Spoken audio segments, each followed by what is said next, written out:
تایا ابو نے بہت شوق سے گھر بنوایا تھا مگر ان کی قسمت کہ وہ اس میں رہ نہ پائے۔ جو ہی یہ خوبصورت مکان مکمل ہوا، تایا ابو ایک روز اچانک سیڑھیوں سے گر کر چل بسے۔ سبھی نے اس کو اتفاقی حادثہ جانا، مگر تائی کہتی تھی کہ یہ اتفاقی حادثہ نہیں ہے، یہ جگہ بھاری ہے، کیونکہ مکان کی تعمیر کے دوران بھی 2 مزدور وقتاً فوقتاً گر کر بری طرح زخمی ہو کر مر گئے تھے اور پھر شوہر چل بسے۔ ان کے خیال میں یہ مکان منحوس تھا، ایسا اکثر لوگ سوچتے ہیں اور جو کچھ لوگ ایسی باتوں کو وہم کہتے ہیں۔ بہرحال تائی اماں کو انہی وہموں اور وسوسوں نے گھیر لیا تھا، تبھی وہ اس مکان کو فروخت کرنے کے درپائے ہوئی۔ انہوں نے والد صاحب کو بلا کر اندیہ بتایا۔ ابو نے سمجھایا کہ یہ مکان عمدہ اور اچھا بنا ہوا ہے، میرے مرحوم بھائی نے بہت شوق سے تعمیر کرایا ہے، یہ ان کی تقدیر کی زندگی نے مہلت نہیں دی۔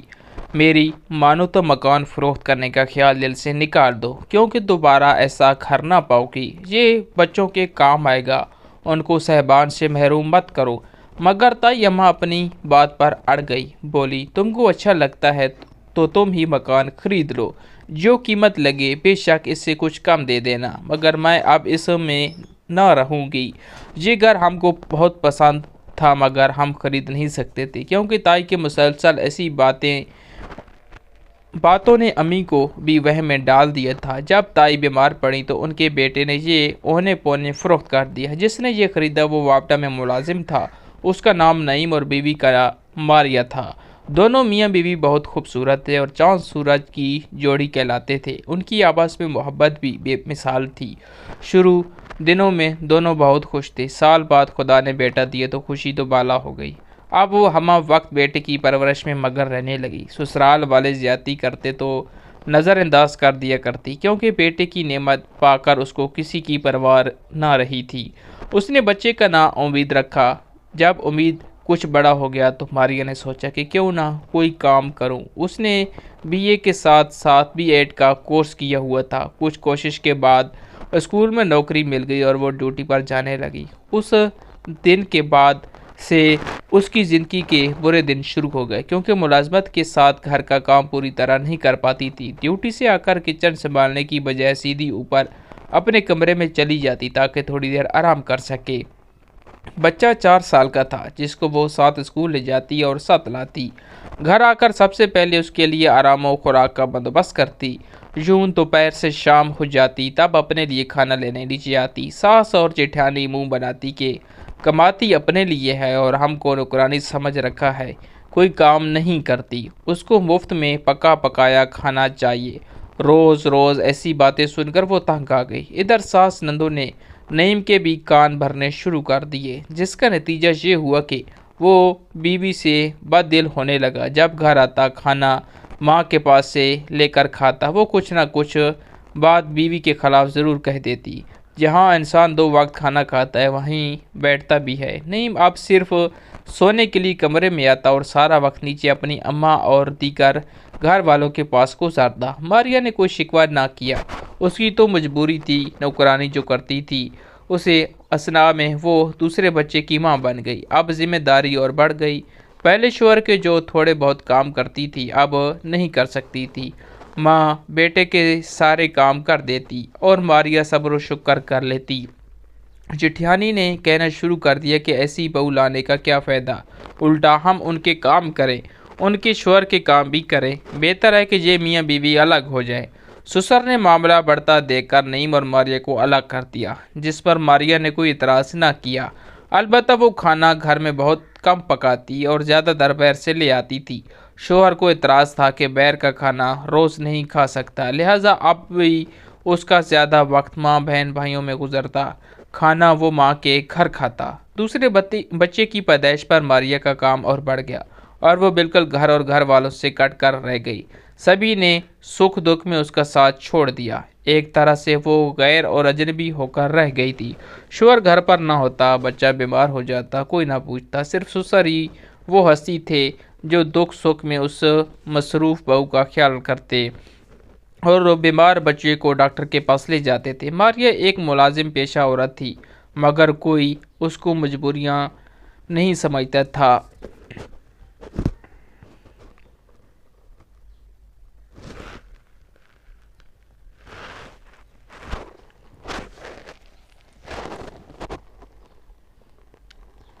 اپنی تنخواہ میں سے تھوڑا سا حصہ کچن میں ڈالتی تھی، باقی جمع کرتی تھی۔ اپنے اور بچوں کے اخراجات کی مد میں بھی رقم صرف کر دیا کرتی۔ جب اسے الگ کر دیا گیا، اس نے کچن کا خرچہ دینا بند کر دیا اور نعیم سے کہا کہ تمہاری مرضی، اپنی تنخواہ میں سے جتنا چاہو گھر والوں کو دو، مجھے کوئی اعتراض نہیں ہوگا، مگر میں محنت و مشقت اپنے بچوں کے مستقبل کی خاطر کر رہی ہوں، اپنا کھانا بھی باہر سے منگواتی ہوں، لہٰذا اب میں ساس کو کچن کا خرچہ نہ دوں گی۔ سسر نے پوچھا کہ بیٹی ماریا، تم نے اتنے سال ملازمت کی ہے، کیا کچھ جوڑا بھی ہے؟ اس نے بتایا، ہاں ابا جی، میں نے کافی بچت کی ہے۔ کتنے روپے ہوں گے؟ 5 لاکھ ابا جی۔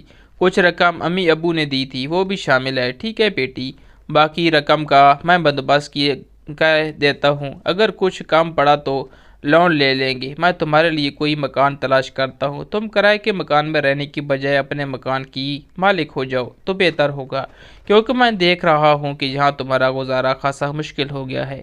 یوں انہوں نے جو گھر نعیم اور ماریہ کے لیے تلاش کیا وہ ہمارے تایا ابو کا مکان تھا، جو خوبصورت اور عمدہ بنا ہوا تھا، مگر تائی اماں کے وہم کی وجہ سے اونے پونے بک رہا تھا۔ ماریہ اور نعیم اتنا اچھا گھر ملنے پر خوش تھے، لیکن محلے کی عورتوں نے ماریہ کو بہت عجیب و غریب باتیں بتائیں۔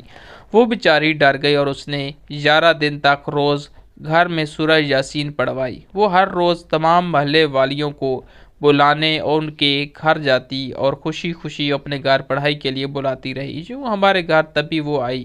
ماریہ بہت پیار سے بولنے والی عورت تھی، نعیم بھی نہایت ادب و انکساری سے بات کرتا تھا۔ دونوں میاں بیوی ہر ایک کے ساتھ خلوص سے ملتے۔ ماریہ اب بھی اسکول پڑھانے جاتی تھی، وہ پھر 19 سے ہو گئی تو ڈیوٹی پر جانا مشکل ہو گیا، گھر داری بھی سنبھالنی تھی۔ سسرال اور میکے سے کوئی اس کا حال دریافت کرنے نہیں آتا تھا، البتہ کبھی کبھی سسر اپنے پوتوں سے ملنے آ جاتے تھے۔ یہاں ان کو آئے کچھ ہی عرصہ ہوا تھا کہ ایک دن معلوم ہوا کہ نعیم نے ماریہ کو مارا ہے، مگر کسی نے بات نہ کی، یہ سوچ کر کہ یہ ان کے اپنے گھر کا معاملہ ہے۔ ماریہ نے فون کر کے سسر کو بلوایا اور کہا کہ نعیم کو سمجھائیے، آپ کے بیٹے نے اس حالت میں مجھے مارا ہے، جبکہ بچے کی پیدائش کے دن قریب ہیں، ایسے میں میری جان بھی جا سکتی تھی۔ باپ نے بیٹے کو تنبیہ کی کہ آئندہ بہو پر ہاتھ نہ اٹھانا، اور نہ یہ مکان ماریہ کے نام ہے، میں تم کو کان سے پکڑ کر باہر نکال دوں گا۔ ابھی اس واقعے کو 15 دن گزرے تھے کہ ایک عجیب واقعہ ہوا۔ ماریہ کے سسر مکان کی چھت پر کچھ رکھنے گئے اور جب وہ سیڑھیاں اتر رہے تھے ان کا پاؤں پھسل گیا، وہ گر پڑے اور اسپتال میں چند دن رہ کر فوت ہو گئے۔ یہ ایسا واقعہ تھا جس نے سبھی کو ہلا کر رکھ دیا۔ بالکل ایسی ہی موت سیڑھیوں پر سے پھسلنے کی وجہ سے ہمارے تایا ابو کی بھی ہوئی تھی۔ خیر ہم نے تو چپ سادھ لی، مگر محلے والے کبھی چپ رہنے والے تھے۔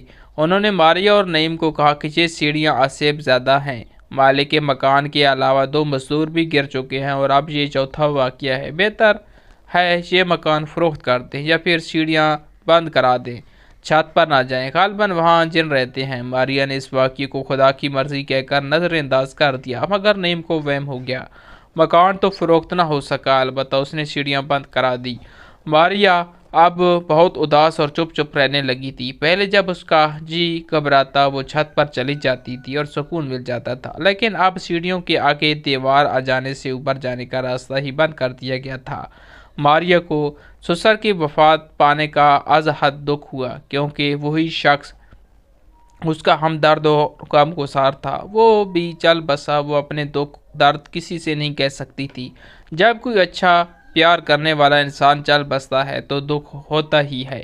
وقت کے دھارے میں وہ بہتی رہی۔ خدا جانے ماریہ کی قسمت کیسی تھی، وہ اپنے گھر کی خاطر ملازمت کر رہی تھی، دورے عذاب سہ رہی تھی۔ نعیم کو اس بات کی قدر نہ تھی، وہ بات بات پر اس پر برس پڑتا تھا کہ ایسی ملازمت کا کیا فائدہ جب بیوی ہوتے ہوئے مجھ کو سکون نہیں، اس سے اچھا تھا کہ تم ملازمت نہ کرتی، گھر بیٹھ جاتی۔ جب بیٹی ردا پیدا ہو گئی اور 3 بچوں کو سنبھالنا مشکل ہوا تو اس نے لمبی چھٹی لے کر ڈیوٹی کو خیر آباد کہہ دیا اور گھر بیٹھ گئی۔ تب نعیم کو اور بے چینی رہنے لگی، وہ کہتا تھا واقعہ یہ گھر منحوس ہے، جو ہی گھر میں قدم رکھتا ہوں مجھے کچھ ہونے لگتا ہے، بہر اچھا بھلا ہوتا ہوں، ہنستا بولتا ہوں، طبیعت ہلکی پھلکی ہوتی ہے، لیکن جو ہی گھر آتا ہوں دماغ گھومنے لگتا ہے، کبھی کبھی تو یوں محسوس ہوتا ہے جیسے کوئی میرے اندر گھس کر مجھے توڑ رہا ہو، اور کبھی مجھے کوئی اکساتا ہے کہ میں کسی کو ماروں، کسی کا قتل کر دوں۔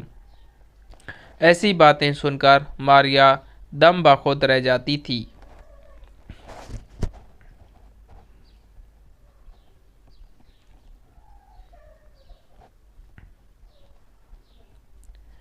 سوچتی تھی کہیں نعیم کا دماغ نہ پلٹ جائے۔ میں یہاں بچوں کے ساتھ اکیلی رہتی ہوں، جانے یہ گھر آسیب زدہ ہے یا نہیں، مگر نعیم ضرور دماغی طور پر بہک گیا ہے، ورنہ اچھا بھلا تھا۔ اب کیوں بات بات پر الجھتا ہے اور مارنے کو دوڑتا ہے؟ سسر بھی فوت ہو گئے تھے، شکایت کس سے کرتی؟ کوئی سہارا نہ رہا تھا۔ کبھی ہمارے گھر آ کر امی سے دکھ بیان کر جاتی تھی، اب نعیم کا معمول بن گیا تھا بیوی کو مارنا پیٹنا۔ بیچارے چھوٹے چھوٹے بچے ماں کو اس طرح پیٹتا دیکھ کر بہت روتے بلکتے تھے، بعد میں چپ ہو جاتے تھے۔ ایک دن رات کو نعیم نشے میں تھا یا جانے کیا بات تھی، اس نے ماریہ کو بہت مارا، اس کے گلے میں کیبل کا تار ڈال کر اسے ختم کرنا چاہا، مگر ہاتھ پیر چلا کر ماریہ نے خود کو بچا لیا۔ رات کی چیخ پکار پر محلے والے غصے میں تھے اور صبح وہ سب نعیم کے گھر پہنچ گئے۔ انہوں نے ماریہ کو نعیم کی گرفت سے نکالا اور اسے برا بھلا کہا کہ یہاں سے نکل جاؤ، ہم تم جیسے آدمی کو اپنے محلے میں نہیں رکھ سکتے۔ اس وقت اس نے ہاتھ جوڑ کر معافی مانگ لی اور کہا کہ میں آئندہ ایسی حرکت نہیں کروں گا۔ انہوں نے کہا کہ ہم تم کو آخری بار کہتے ہیں کہ اگر آئندہ ایسا ہوا تو ہم اسے برا کوئی نہ ہوگا۔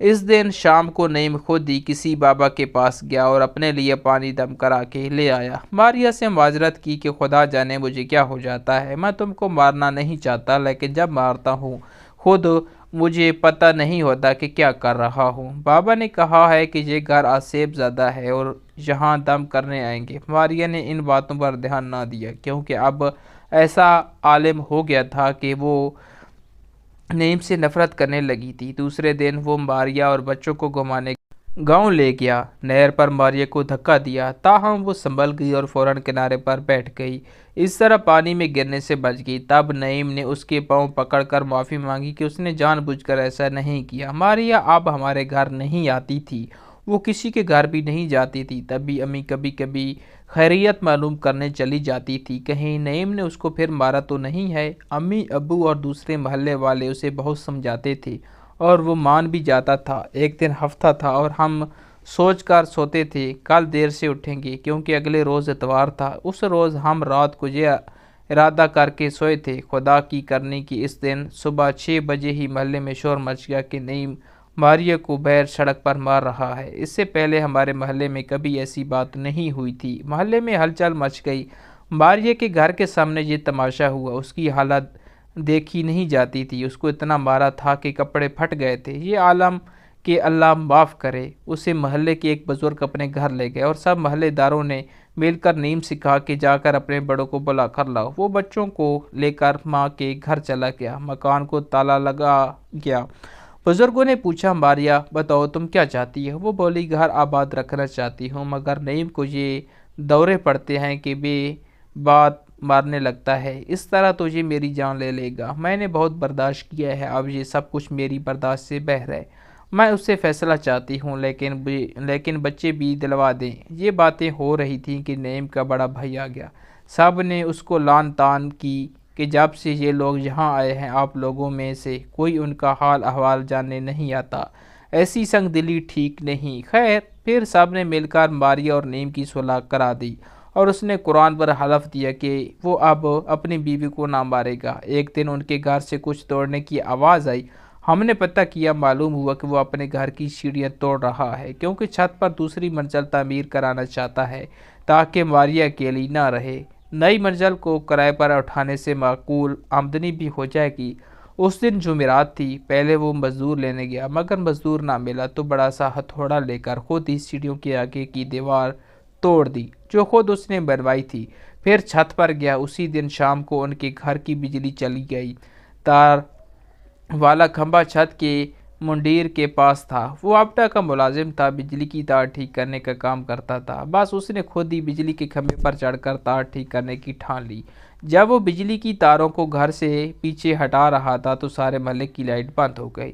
سخت گرمی میں میرے منہ سے نکلا، اللہ کرے یہ بجلی والے مر جائیں۔